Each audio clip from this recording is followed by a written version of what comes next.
You are looking at Julian's pronunciation guide, where we look at how to pronounce better some of the most mispronounced words in the world, like this other curious word. But how do you say what you're looking for today?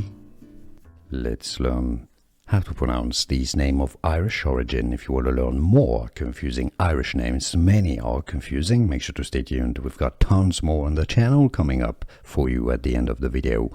English pronunciation.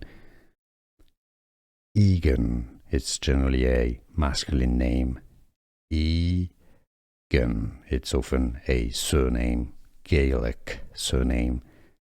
Egan.